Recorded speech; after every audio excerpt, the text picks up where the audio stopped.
Drone show ने मोगी global village की कनो ग्लोबल विलेज हौबगी चाही खुदिंगी था तरुक तवे तो हौबगी ने मोय ड्रोन शो तौबगी कोई येना खादा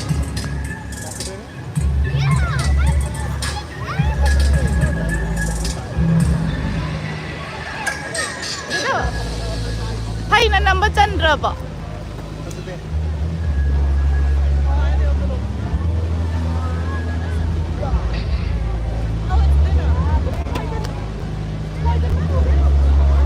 Kaya si Kaino superhero kaya superhero nanti water tu tayo give me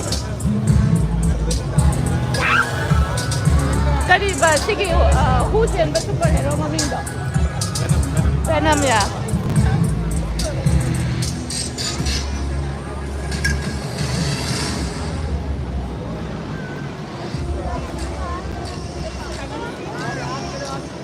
mi ambieng itu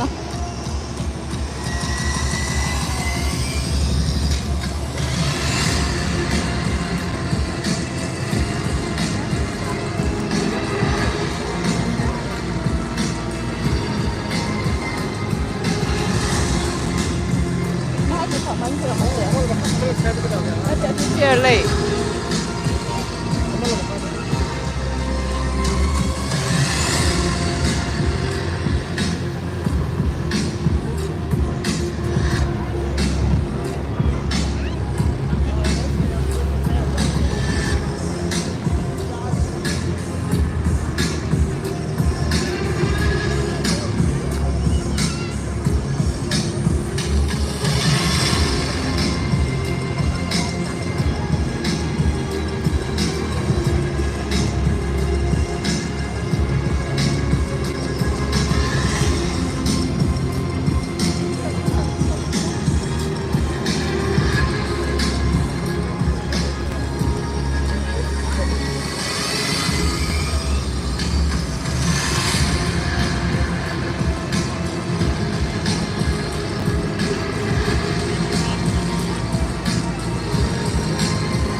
tu Kaino sa ha Kaino sa drone ne drone drone so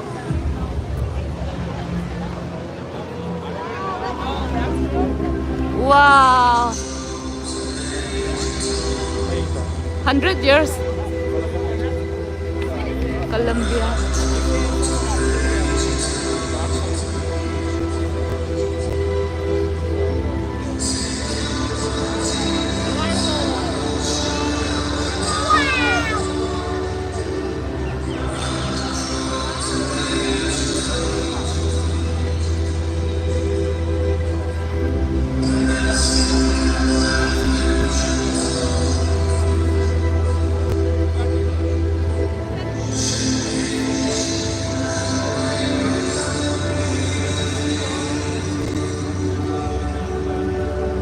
pero ng water si Tambik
ꯌꯥꯝ ꯂꯥꯡꯉꯦ ꯑꯗꯣ ꯑꯩ ꯋꯥ ꯉꯥꯡꯉꯛꯄꯗ ꯇꯥꯗꯧ ꯃꯥꯟꯗꯦ ꯐꯖꯗ꯭ꯔꯦ ꯌꯦꯡꯉꯣ drone ꯁꯣꯅꯦ ꯑꯩꯈꯣꯏ ꯌꯦꯅꯈꯥꯗ ꯇꯧꯋꯦꯅ ꯊꯣꯛꯂꯛꯏꯕ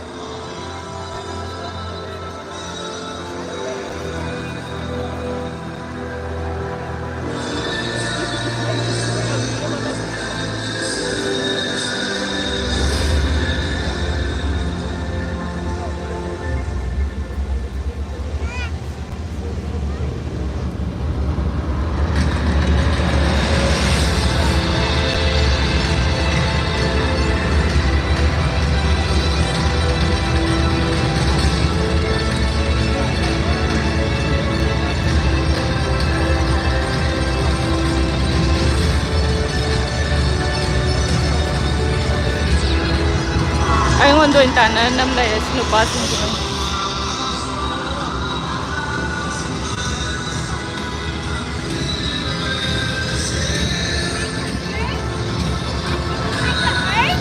ꯑꯁꯤꯒꯤ ꯃꯤꯁꯤꯡꯁꯦ ꯑꯩꯉꯣꯟꯗ ꯎꯪꯉꯒ ꯅꯝ ꯂꯩꯔꯝꯕꯅꯤ ꯑꯗꯣ ꯑꯩꯅ ꯕ꯭ꯔꯦꯁꯂꯦꯠ ꯑꯅꯤꯁꯦ ꯃꯣꯏꯁꯨ ꯀꯩꯅꯣꯒꯤ ꯃꯥꯜꯂꯦ ꯐꯥꯁ ꯐꯤꯜꯝ ꯀꯩꯅꯣ ꯃꯥꯜꯂꯦ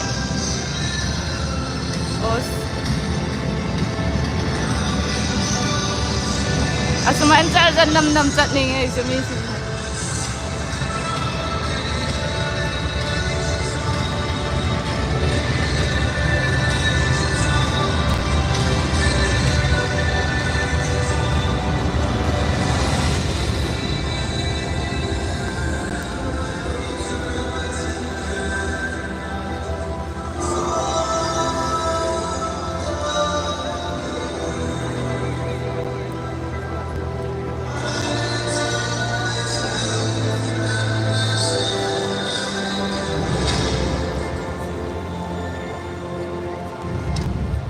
Roxy Town.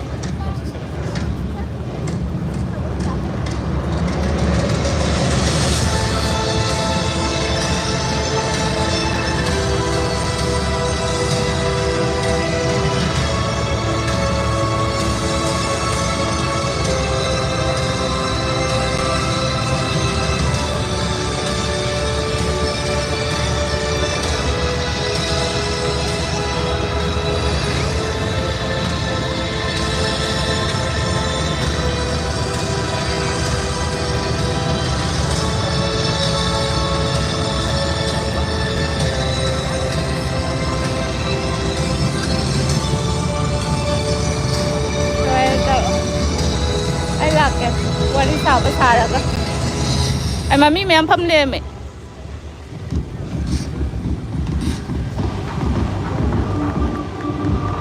ꯑꯩ ꯂꯥꯏꯚ ꯀꯟꯅ ꯑꯩ ꯎꯕ꯭ꯔꯥ ꯑꯩ ꯂꯥꯏꯚ ꯀꯟꯅ ꯊꯥꯔꯤ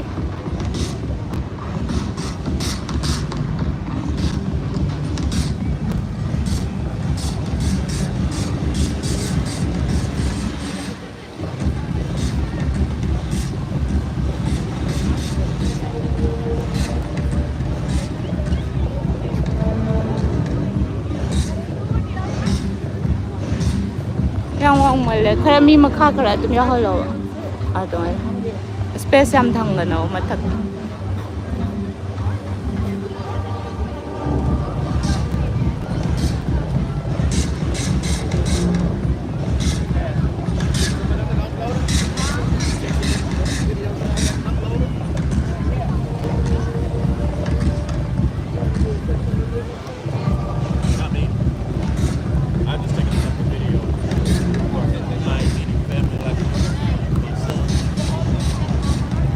ड्रोन शो ने ड्रोन शो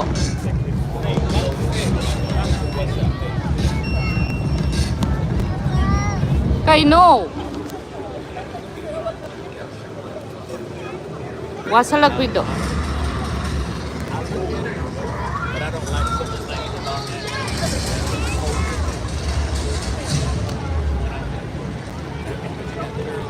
तुम्ही बुद्धी असायला तुम्ही आमले मनिंगे ꯑꯗꯨꯝ ꯋꯥꯡꯅ ꯇꯧꯕꯅꯤꯅ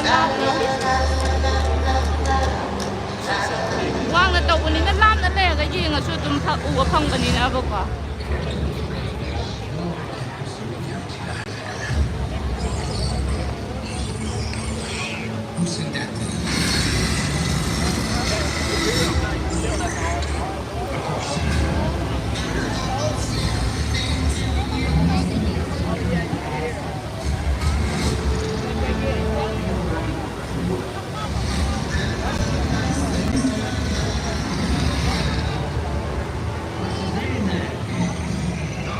lang dito ko mag-swimming pa.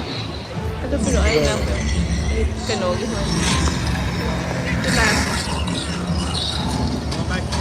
Ito din lang masaya.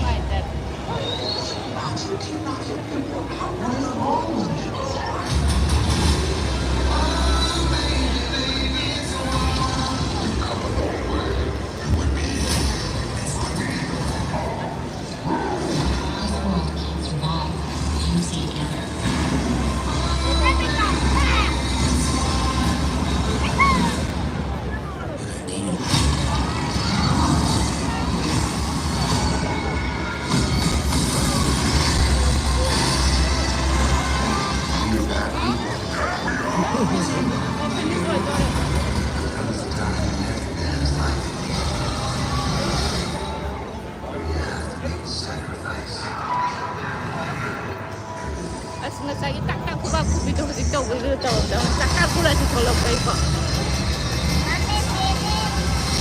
Finish? Kaya na siya.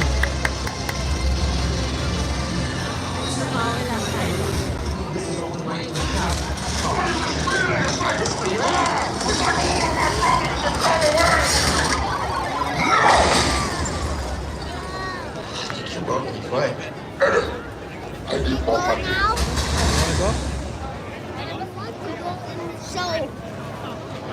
Sila kumain ka na. Kung ni panda. Kaya siya. Pa. Oh, gitu ba? So di pong Kumain yung park, yung phone. Sama tigil yan, sama dito. loy gra don so.